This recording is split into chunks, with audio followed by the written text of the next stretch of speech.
Pernah nggak sih Anda lagi kerja atau mungkin lagi bengong di jalan gitu, terus tiba-tiba kepikiran, sebenarnya ngapain ya saya di sini? Hmm, Kalau iya, Anda nggak sendirian loh. Pertanyaan ini kayaknya lagi sering banget muncul. betul, betul. Bukan cuma iseng ya, tapi seringkali lahir dari rasa jenuh, capek, atau bahkan asing gitu sama kerjaan kita sendiri. Benar sekali. Dan sumber kita kali ini, kutipan dari buku Why Are We Here, itu mencoba menangkap fenomena ini. Penulisnya kan ngobrol sama banyak orang tuh. Oh ya, siapa aja? Macam-macam, dari pengemudi Uber yang punya cerita hidup menarik, sampai, ini menarik, CEO yang justru mundur pas lagi di puncak karir karena merasa abis. Wah, merasa abis ya? Iya, jadi ini tuh bukan soal malas, tapi lebih ke, hilangnya percikan inspirasi. Apalagi di tengah dunia yang rasanya makin nggak pasti ya. Ada pandemi kemarin, terus isu perubahan iklim, ekonomi nggak stabil, sampai ketakutan digeser AI. Nah, iya tuh. Soal AI lagi rame banget. Jadi, dalam pembahasan mendalam kita kali ini, kita bakal bedah gagasan dari buku tersebut ya.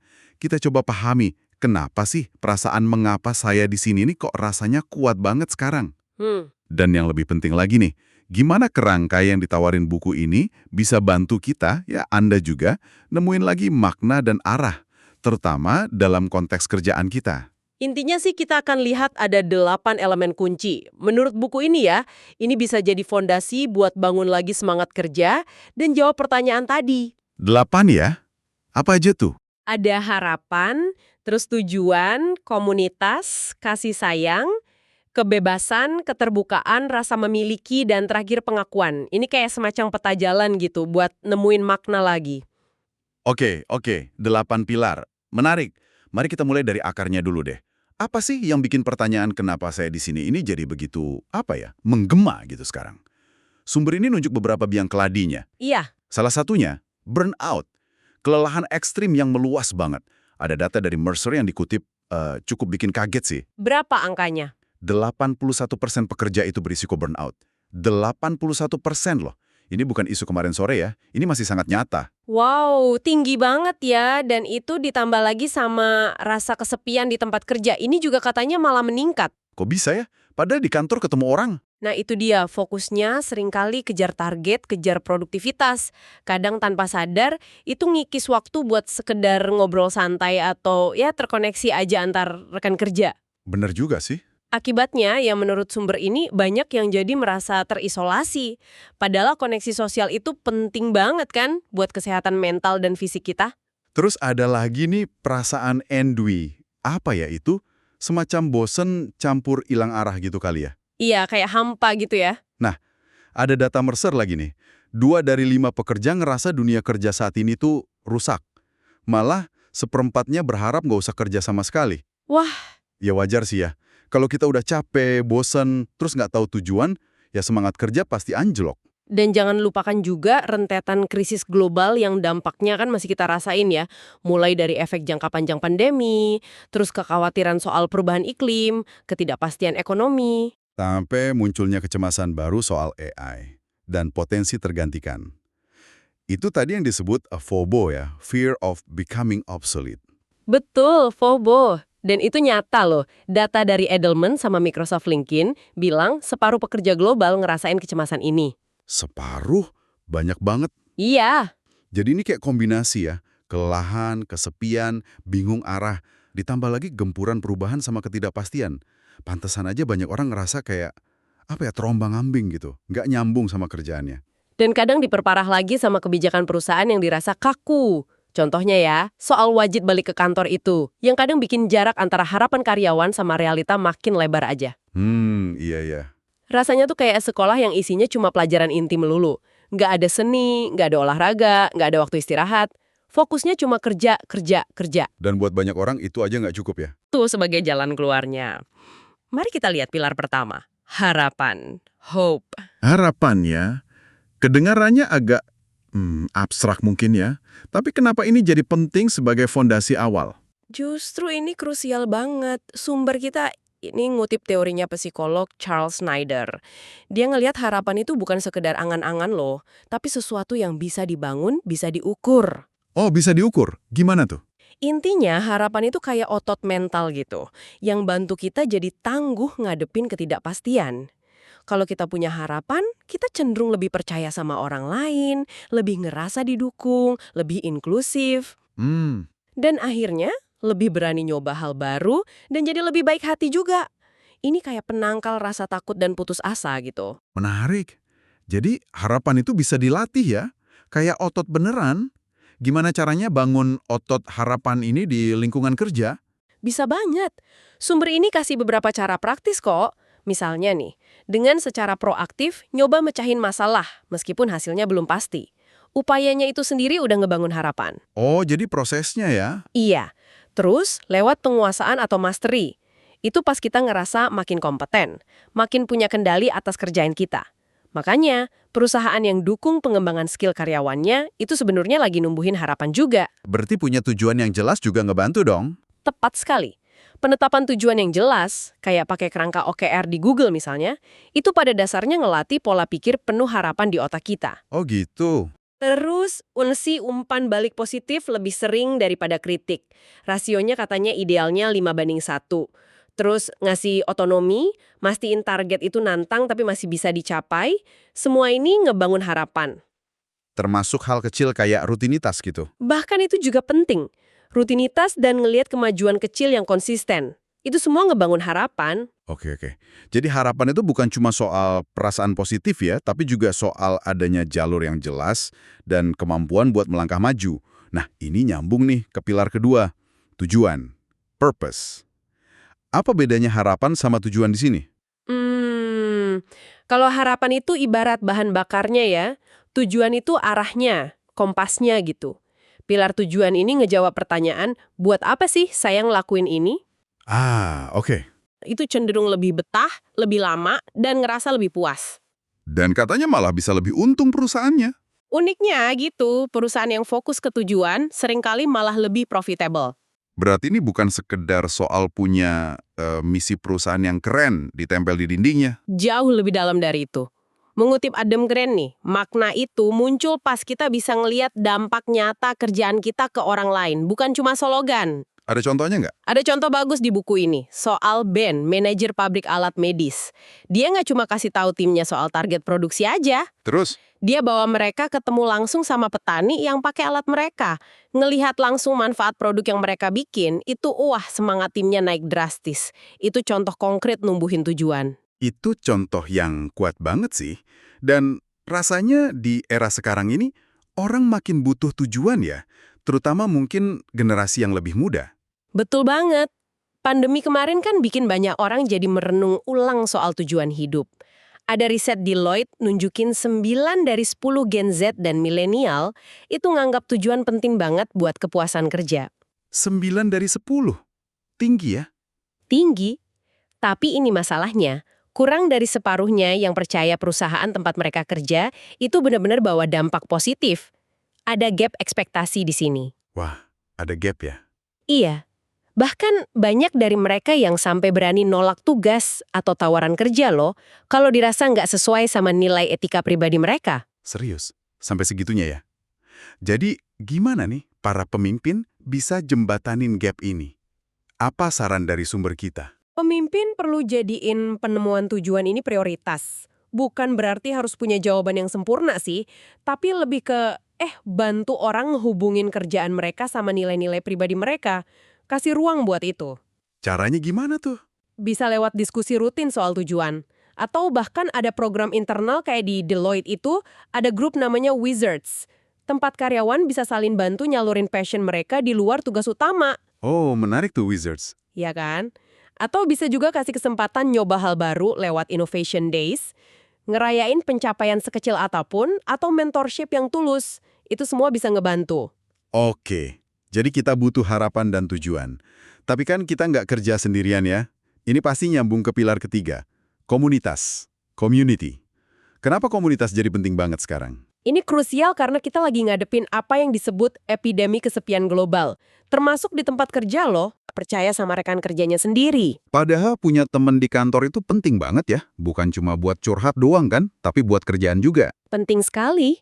Gallup menemuin ada korelasi kuat antara punya sahabat di kantor sama loyalitas, kepuasan kerja, bahkan kesehatan. Oh ya, kesehatan juga. Iya, punya ikatan sosial yang kuat itu katanya bikin kita lebih panjang umur dan gak gampang stres. Sebaliknya, kurang koneksi sosial itu resikonya disamain kayak ngerokok atau obesitas. Serius, selevel itu. Iya, jadi ngebangun komunitas di kantor itu bukan sekedar nice to have, tapi fundamental banget. Lalu, gimana dong cara ngebangun komunitas yang kuat, yang nggak cuma basa-basi doang?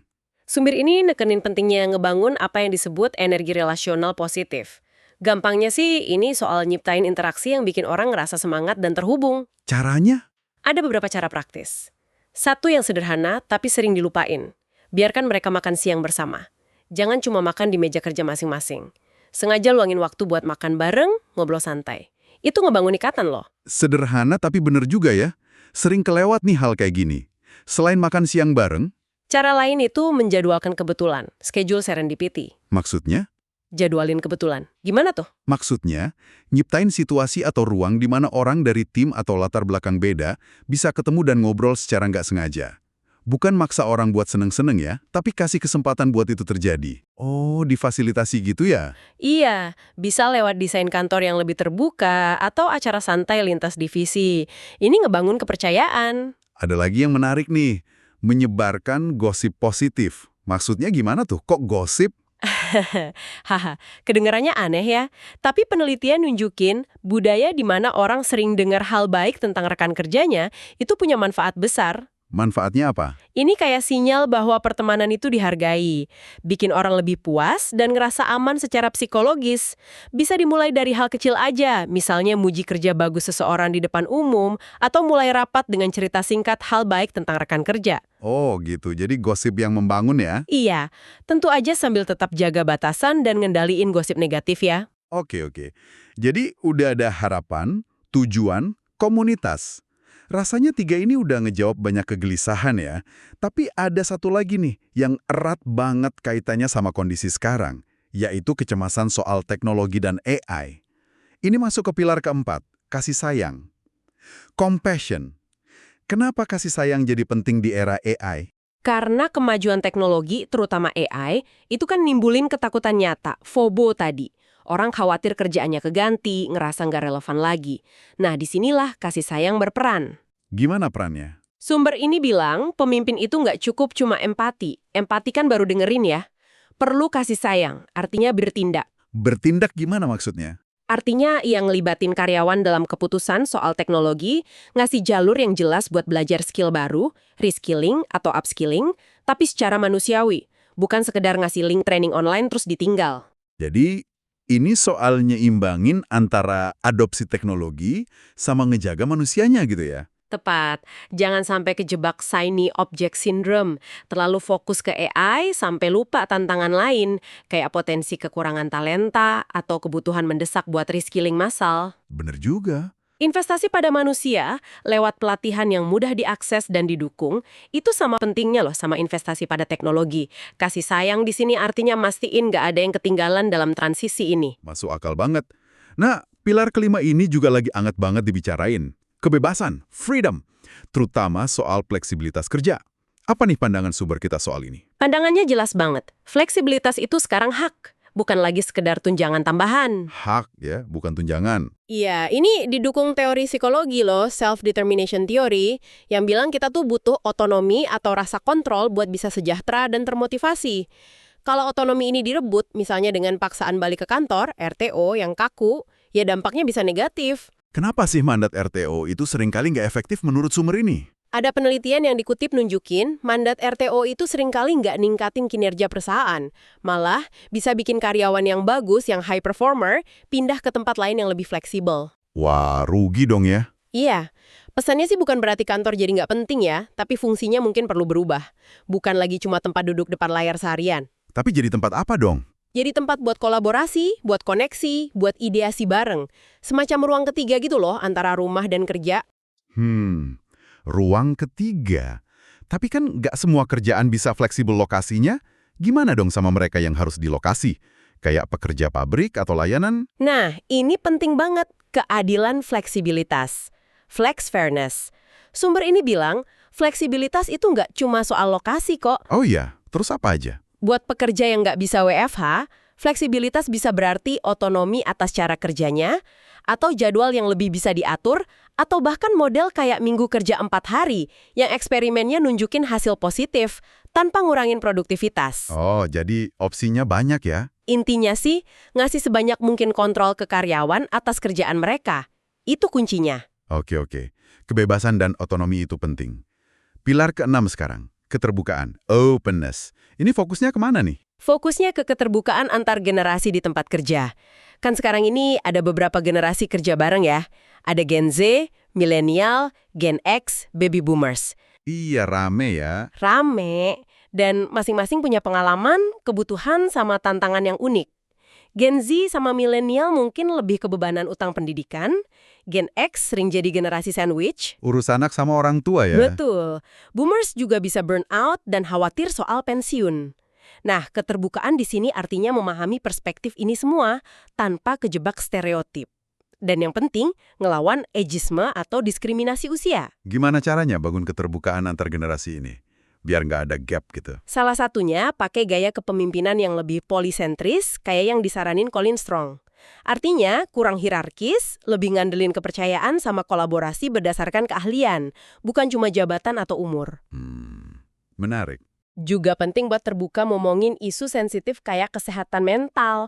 Kan datanya nunjukin ada peningkatan ya, terutama di kalangan muda. Nyiptain budaya di mana orang ngerasa aman buat ngomong dan nyediain akses dukungan yang mudah itu krusial banget. Menarik. Keterbukaan ini kayaknya jadi jembatan ke pilar ke-7 ya. Rasa memiliki, belonging. Apa bedanya nih sama komunitas tadi? Kayak mirip. Emang mirip, tapi ada bedanya. Kalau komunitas fokusnya ke ngebangun koneksi dan hubungan ya. Nah, rasa memiliki ini lebih dalam lagi. Sumber ini ngutip konsep optimal distinctiveness dari Marilyn Brewer. Optimal distinctiveness, apa tuh artinya? Intinya gini, kita semua itu punya 2 kebutuhan dasar. Pengen jadi bagian dari kelompok, itu belonging, tapi juga pengen dihargai sebagai individu yang unik, itu distinctiveness. Oh, jadi dua-duanya penting ya? Nasional itu kadang terlalu fokus ke bagian dari kelompoknya aja, sampai lupa aspek uniknya. Jadi tujuannya bukan bikin semua orang jadi sama rata gitu ya? Tapi justru ngehargain perbedaan itu? Tepat, tujuannya nyiptain budaya di mana semua orang ngerasa diterima apa adanya, dengan keunikan masing-masing, nggak ada kelompok dalam atau luar. Gampang diomongin tapi susah dilakuin kayaknya ya? Emang butuh upaya lebih sih. Nggak cukup cuma pelatihan DEI setahun sekali. Perlu ada akuntabilitas nyata. Perlu pengukuran dampak yang jelas. Misalnya ngelacak tingkat keluar karyawan dari berbagai latar belakang. Perlu komitmen jangka panjang dari pemimpin. Termasuk juga soal merangin perundungan atau bullying ya? Itu kan bisa banget ngerusak rasa memiliki. Banget, sangat merusak. Sumber ini ngutip cerita Amy Cuddy soal pentingnya keberanian sosial, social bravery. Maksudnya? Berani bertindak ngebela keadilan meskipun ada risiko sosial. Jadi penonton pasif aja pas ada perundungan itu sama merusaknya loh. Dan tentu aja penting juga ngintegrasiin aksesibilitas. Jadi DIEA nambahin A. A untuk aksesibilitas ya? Iya, buat mastiin teman-teman penyandang disabilitas baik fisik maupun kognitif juga ngerasa sepenuhnya diterima dan didukung. Oke. Lengkap ya. Tinggal pilar terakhir nih, pengakuan, recognition. Kenapa ini jadi penutup yang penting? Karena kurangnya pengakuan ini seringkali jadi alasan orang, terutama perempuan, ngerasa capek dan akhirnya milih mundur.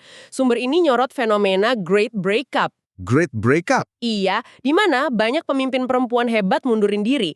Masalahnya seringkali bukan di langit-langit kaca, tapi di anak tangga yang patah, broken rung. Anak tangga yang patah. Gimana tuh maksudnya? Maksudnya, perempuan itu lebih sedikit dapat promosi di level awal karir. Jadi efeknya berantai ke atas. Makin sedikit yang bisa sampai puncak. Ngerti. Jadi, pengakuan ini bukan cuma soal pujian atau makasih ya gitu doang, tapi juga soal kesempatan dan keadilan yang nyata. Presis. Ini soal kesetaraan upah, pay equity, yang perlu diaudit rutin dan transparan. Soal kebijakan yang dukung pengasuh, caregivers, kayak cuti orang tua yang setara buat ayah dan ibu, plus dukungan pas balik kerja. Penting banget tuh. Penting. Juga soal pentingnya allyship, jadi sekutu, dan sponsorship. orang senior yang aktif bantu karir junior, terutama buat kelompok yang kurang terwakili. Dan terakhir, soal ngelawan bias implisit dalam proses promosi atau bahkan pas nilai ide bisnis. Wow, oke. 8 pilar yang saling terkait banget ya rasanya. Harapan, tujuan, komunitas, kasih sayang, kebebasan, keterbukaan, rasa memiliki, dan pengakuan. Nah, setelah kita menjelajahi semua ini, gimana nih kita bisa ngerangkum jawaban atas pertanyaan awal kita tadi? Mengapa kita ada di sini? Menurut sumber kita ini ya, jawabannya tuh ya ada di dalam 8 pilar itu sendiri. Ya. Iya, membangun kembali 8 area fundamental kebutuhan manusia ini dalam kerjaan dan kehidupan kita, itulah jalan kembali kita. Jalan keluar dari perasaan hampa dan hilang arah tadi.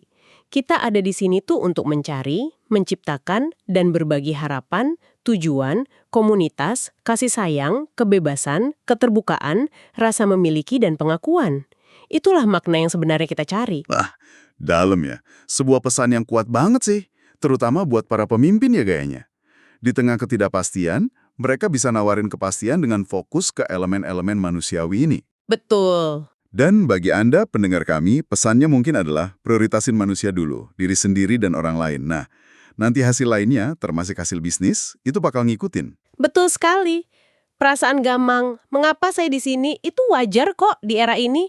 Tapi bukan berarti nggak bisa diatasi. Kuncinya adalah secara sadar, kita pelihara kebutuhan-kebutuhan inti ini lewat 8 pilar tadi. Jadi ini bukan cuma soal bikin kantor jadi lebih enak ya? Bukan cuma itu, tapi soal memperbaiki hubungan kita dengan pekerjaan dan kehidupan itu sendiri lebih fundamental. Oke, sebagai penutup nih, kami mau ninggalin Anda dengan satu pemikiran untuk dibawa pulang. Iya, dari 8 pilar yang udah kita bahas panjang lebar tadi, harapan, tujuan, komunitas, kasih sayang, kebebasan, keterbukaan, rasa memiliki, dan pengakuan, coba deh Anda pikirin sebentar. Apa nih yang perlu dipikirin? Entah kecil apa ya yang bisa Anda ambil minggu ini buat numbuhin salah satu aja dari pilar tersebut. Bebas pilih yang mana, di lingkungan pengaruh Anda sendiri. Bisa di tempat kerja, bisa juga di kehidupan pribadi ya? Bisa banget. Tujuannya sederhana kok. Cuma mau nginspirasi Anda buat ngelihat diri sendiri itu punya peran dalam nyiptain makna. Dimulai dari langkah kecil yang bisa Anda kontrol.